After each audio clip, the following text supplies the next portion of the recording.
تھے ان کا، اور جو صوفیانہ کلام وہ پڑھتے تھے وہ والے فوک سنگرز، جیسے حامد علی بیلا صاحب ہیں، جس طرح یہ پٹھان خان صاحب تھے، اور ان کی جو غزلیں یا جو انہوں نے صوفیانہ کلام، خواجہ فرید کی کافیاں، شاہ حسین کا کلام جس نے پڑھا ہے وہ مجھے بہت پسند ہے۔ ابھی بھی فوک سنگرز، مطلب ایون رینڈم بھی فوک سنگر ہوں تو میں ان کو بہت لائک کرتی ہوں۔ اسی طرح یہ جو ابھی فوت ہوئے ہیں روکڑی صاحب بہت پسند تھے مجھے۔ اس کے علاوہ ظاہر ہے بہت سا کام، بالکل شوکت علی صاحب ہیں، مطلب میں کہتی ہوں کہ ہر علاقے کا اپنا فوک سنگر جو ہے وہ اتنا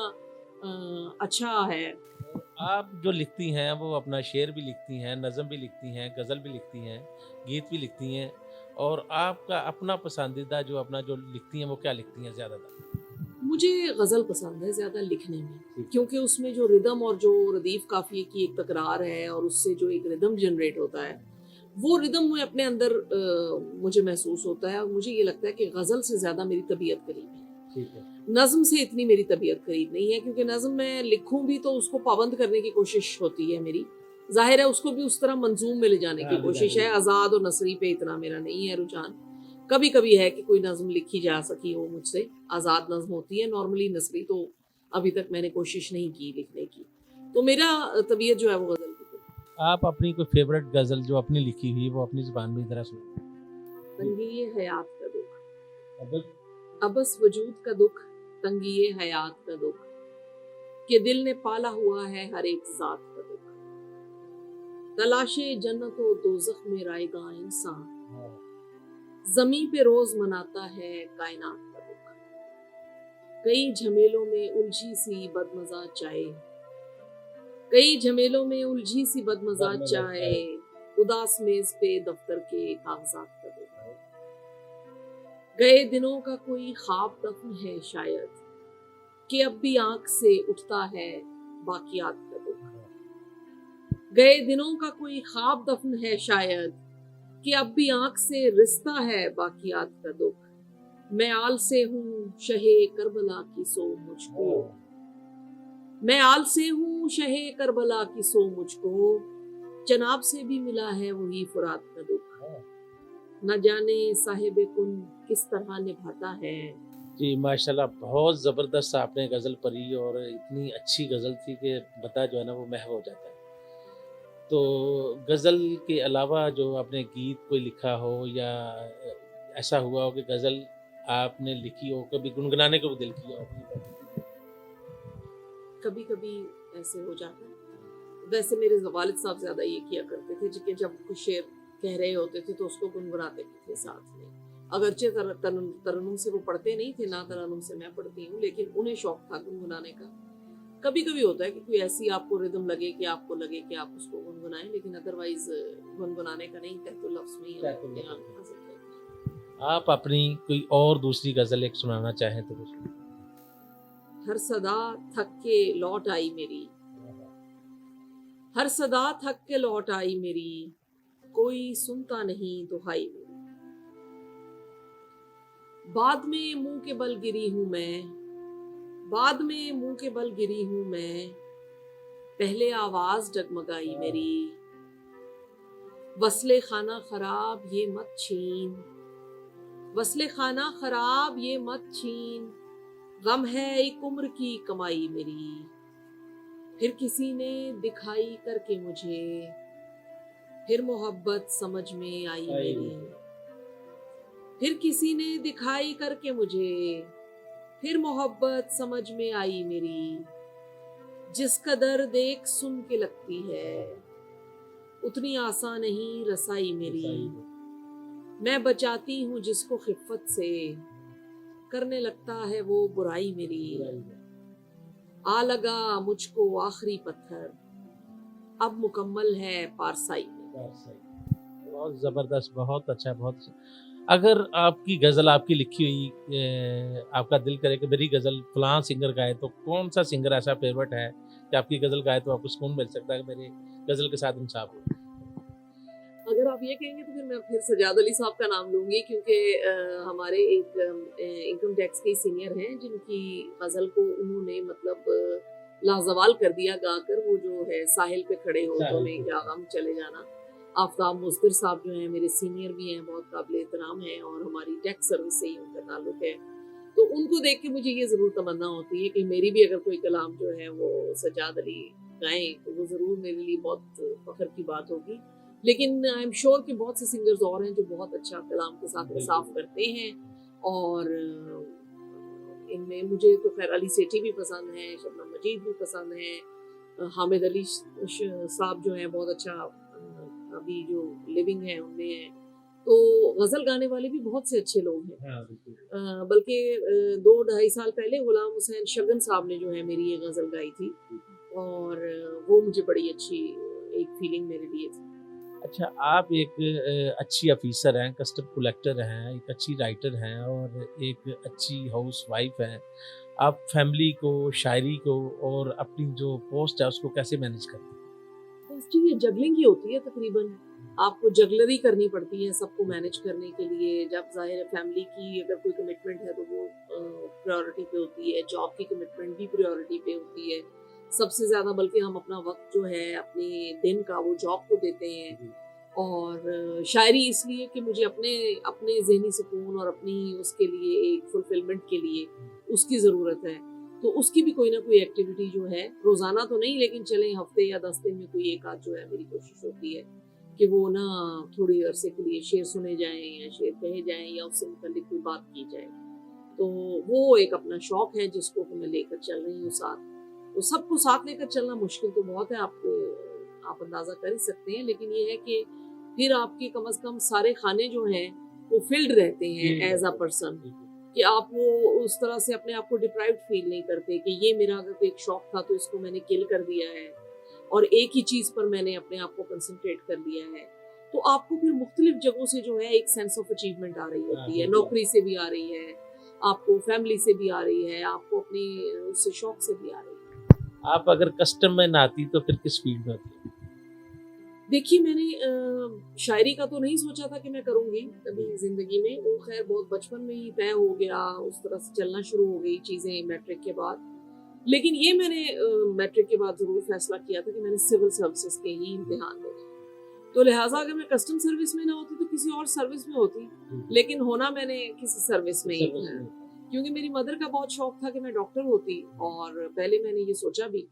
اور میٹرک میں میرے نمبرز وغیرہ بھی بہت اچھے تھے اور ایڈمیشن مجھے مل سکتا تھا سائنسز میں، لیکن اس وقت ہی میں نے سائنسز کو پھر سوئچ کر لیا کیونکہ میں نے سول سروسز کا ارادہ بنا لیا. شاید فارن سروس میں ہوتی، شاید کسی اور سروس میں ہوتی، لیکن مجھے لگتا ہے کہ میں سول سروسز میں ہوتی. کوئی ایسا واقعہ جس نے زندگی میں آپ کو بہت زیادہ متاثر کیا ہو یا ڈسہارٹ کیا؟ دیکھیے جو متاثر تو آپ کو بہت سی چیزیں زندگی میں کرتی ہیں، مختلف ادوار میں مختلف چیزیں متاثر کرتی ہیں. کبھی آپ کو ایک امپاورڈ لیڈیز متاثر کرتی ہے. جب میں بہت چھوٹی تھی تو آئی یوز ٹو آئیڈلائز بے نظیر کے جیسے پرائم منسٹر ہیں، اور ماشاءاللہ اتنی پروقار خاتون وہ تھیں. پھر زندگی میں آپ کو شاعری میں اور لوگ انسپائر کرتے ہیں، ان کا وقار، ان کا شعر کہنے کا طریقہ، ان کا اٹھنا بیٹھنا، ان کی گفتگو، یہ سب چیزیں انسپائر کرتی ہیں. اور جو آپ کا دل توڑتی ہے، میرا خیال ہے دل توڑتی آپ کی ایک ہی چیز ہے، اور وہ یہ ہے کہ اگر آپ سے آپ کا کوئی پیارا چھن جائے تو وہ آپ کے لیے ایسی ایک صدمہ ہے کہ جس کو آپ ساری زندگی لے کر چلتے ہیں. اور پچھلے 2 سالوں میں میرے 2 بہت عزیز لوگ، ایک میرے والد اور ایک میری بہت عزیز دوست تھی. دوست کی کرونا سے ڈیتھ ہوئی اور والد صاحب کی کارڈیک اریسٹ سے. وہ میرے لیے ابھی ایک ایسا اس وقت فیز ہے کہ ان دونوں کا صدمہ ایسا ہے کہ جو مجھے سب سے لگتا ہے کہ جو دل شکن ہے. اور ہمارے جو نیو لکھنے والے لوگ ہیں، ہماری جو یوتھ ہے، ان کو آپ کیا میسج دیں؟ دیکھیے میں یوتھ کو، چاہے وہ لکھنے والی ہے چاہے وہ پڑھنے والی ہے، یہ مشورہ ضرور دوں گی کہ محنت جو ہے اگر آپ نے زندگی میں کرنا چھوڑ دی اور آپ تھوڑے سے کیے پہ مطمئن ہو گئے کہ جی جو میں نے کیا ہے وہ کمال ہے، اعتمادی یا خود اعتماد ہونا، خود اعتمادی ہونا بڑی اچھی بات ہے. ہم لوگ جب ہوتے تھے، ہماری تربیت یا ہمارے سے پہلے کی جو نسل تھی اس کی تربیت میں اساتذہ نے کوئی اتنا خود اعتمادی کو بلڈ کرنے کے لیے کام نہیں کرتے تھے، نہ ہی پیرنٹس کرتے تھے.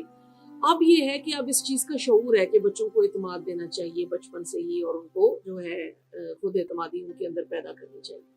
لیکن خود اعتمادی کے پیچھے اگر سبسٹنس نہیں ہوگا، یعنی کہ اگر آپ کی محنت نہیں ہے، آپ چیزوں کے بارے میں شور نہیں ہے، آپ کے کانسیپٹ کلیئر نہیں ہے، آپ نے اچھی طرح اس فیلڈ میں خاک نہیں چھانی ہوئی، اور آپ بغیر وجہ کے خود اعتماد ہے، تو وہ کوئی اتنی اچھی چیز نہیں ہے،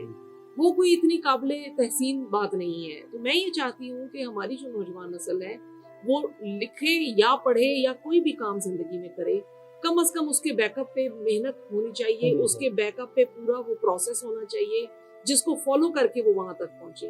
اور وہ خود اعتمادی جو ان کے اندر ہو وہ اس پروسیس کی دین ہو، یعنی انہیں علم ہو کہ میں اس شعبے میں اگر ہوں تو میں نے اس شعبے میں تمام جو ہے اس کی جو ریکوزٹ چیزیں ہیں یا اس کی جو بھی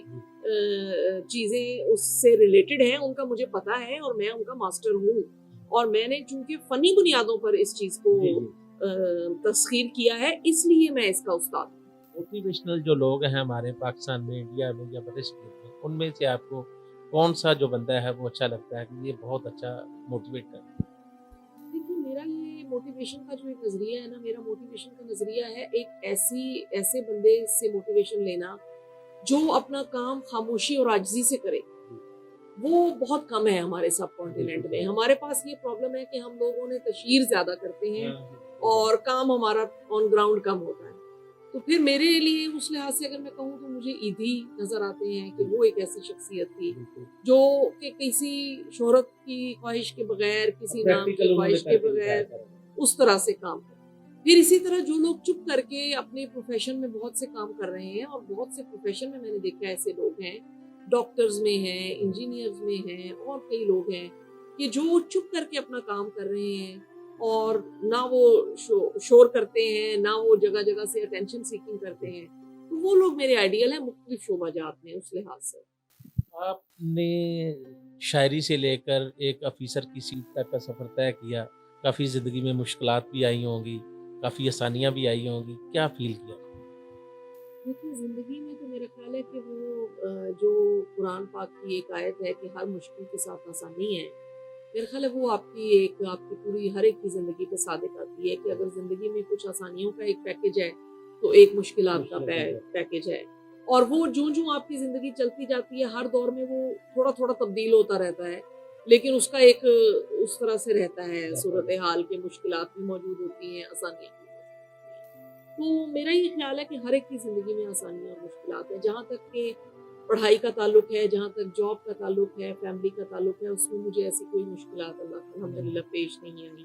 لیکن یہ ہے کہ کچھ ایسی مشکلات ہیں کہ جو انسان جن کو فیس کرتا ہے، کئی دفعہ جاب میں ایسے معاملات آ جاتے ہیں جو مشکل ہوتے ہیں، کئی دفعہ خاندان میں ایسے آ جاتے ہیں۔ میرا چھوٹا بیٹا جیسے ایک اسپیشل چائلڈ ہے، وہ آٹزم ہے اس کو، تو اس کو لے کر چلنا اور اس کی پروگرس کے لیے محنت کرنا جو ہے وہ ایک کافی بڑا چیلنج ہے، اور وہ ظاہر ہے کہ اس پہ ہم کوشش کرتے ہیں کہ محنت ہو۔ وہ آپ کی نوعیت بدلتی جاتی ہے مشکلات اور آسانیوں کی، لیکن یہ ہے کہ مشکلات اور آسانیاں آپ کے ساتھ ساتھ ہیں۔ ہماری جو یوتھ ہے وہ بعض بات ڈسہارڈ ہو جاتی ہے، وہ سوچتی ہے کہ ہمیں اچانک اور آسانی سے جو ہے نا منزل مل جائے۔ کامیابی کے لیے انسان کو کیا کرنا چاہیے؟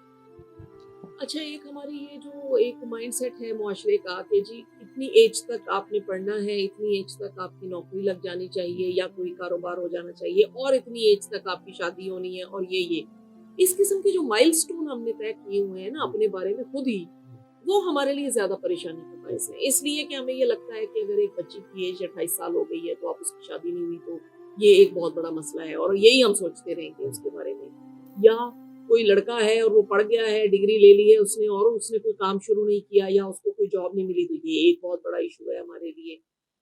تو مجھے یہ لگتا ہے کہ ہمیں اس مائنڈ سیٹ کو چینج کرنے کی ضرورت ہے، کیونکہ کامیابی کا زندگی یا عمر کے ساتھ تعلق نہیں ہے۔ کچھ لوگ ایسے ہیں جو بہت آخری عمر میں جا کر کامیاب ہوتے ہیں۔ اب آپ کے سامنے یہ جو امریکہ کے صدر ہیں، اب ان کی ایج آپ دیکھیے کہ کیا ہے۔ تو زندگی میں کامیابی کا کوئی وقت مقرر نہیں ہے، کامیابی آپ کو کسی وقت بھی مل سکتی ہے۔ تو میرا یہ خیال ہے کہ آپ کو ضرور ڈسہارٹ تو ینگ جنریشن کو بالکل نہیں ہونا چاہیے۔ اصل میں یہی ساری بات ہے اس ڈسہارٹ ہونے کے پیچھے جو ایک پریشر ہے کہ ایک خاص ایج لمٹ تک پہنچنے تک یہ چیزیں آپ نے اچیو کرنی ہے، اس کا ایک پریشر جو ینگ جنریشن پہ ہوتا ہے وہ ان کو ڈسہارٹ ہونے کی طرف لے کر جاتا ہے۔ میرا یہ خیال ہے کہ ان چیزوں کو چھوڑ دینے کی ضرورت ہے، ان کے اوپر محنت اپنی پوری کریں, بالکل آگے نتیجہ اللہ تعالیٰ کے اللہ اوپر تعالیٰ چھوڑیں, اور اگر ایک در بند ہوتا ہے تو کسی اور در کی کوشش کریں. کوشش کریں. کیونکہ میں نے کچھ لوگوں کو دیکھا ہے کہ وہ بچے اگر باہر جانے کی مثلاً ان کی کوئی تمنا تھی اور وہ نہیں جا پائے باہر, وہ اسی کو لے کر ڈپریس ہوتے رہیں گے اگلے کئی سال, حالانکہ دیر ور سو مینی ادر تھنگس, اور بہت سی اور اپرچونٹیز تھی بالکل جو انہوں نے مس کر دی اس سارے چکر میں کہ جی میں نے چونکہ وہاں جانا تھا اور میں وہاں نہیں گیا. ہو سکتا ہے تقدیر میں آپ کے لیے کوئی اور روٹ لکھا ہوا ہے. تو وہ مجھے لگتا ہے کہ چیزوں کو ایک ذرا وسیع نظری سے دیکھنے کی ضرورت ہے اور تحمل سے دیکھنے کی ضرورت ہے. جی سیما آفتاب صاحبہ کی گفتگو آپ کو کیسی لگی؟ آپ نے بہت اچھے طریقے سے سنی ہوگی, اور ہمارا جو چینل ہے اس کو آپ نے لائک کرنا ہے, کمنٹس کرنا ہے, شیئر کرنا ہے, اور مزید کسی اچھی شخصیت کے لیے آپ نے کمنٹ باکس میں ہمیں کمنٹس کرنا ہے کہ نیکسٹ انٹرویو ہم کس کو کریں. تب تک کے لیے اللہ حافظ. السلام علیکم ویورز. میوزک ورلڈ جو کہ خالد چشتی صاحب چلا رہے ہیں چینل, وہ میوزک کی بہت خدمت کر رہے ہیں, اور میری آپ سے درخواست ہوگی کہ آپ پلیز وہاں جا کر ویڈیوز کو واچ کریں اور چینل کو لائک اور سبسکرائب کریں.